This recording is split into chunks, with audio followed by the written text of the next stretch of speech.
There is some big news out of Korea this week where their government just announced that they've closed over 4,000 schools nationwide.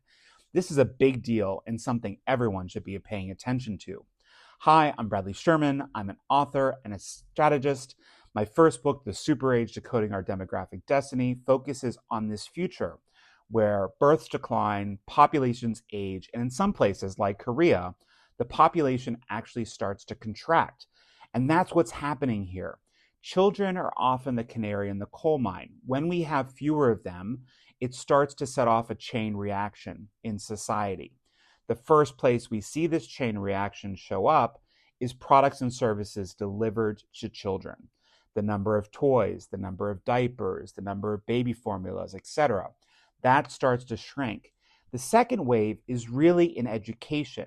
The vast majority of the schools that have closed in this country have been elementary schools, but soon that'll move to middle schools and high schools, and then technical schools and colleges, and of course, universities.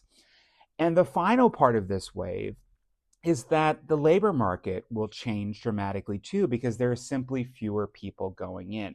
Now, to give you some context here, a country needs to have an average of 2.1 children per woman in order to maintain their population. Anything more than that, the population tends to grow. Anything less than that, the population tends to contract.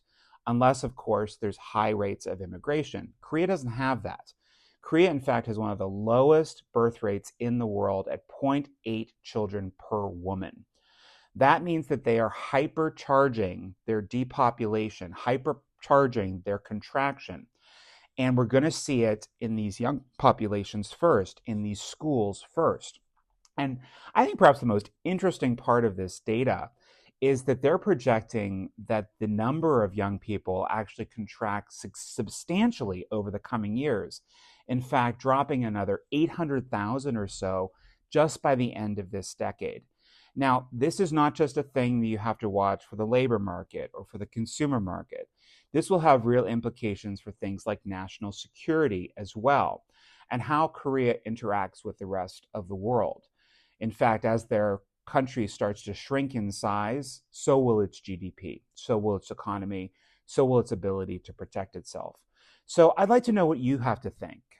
Populations are contracting worldwide as birth rates decline. Our population globally might stop sometime in the 2050s. What should we do? Leave a comment below, like, comment, and subscribe, and please follow me on Substack at populationnext.com.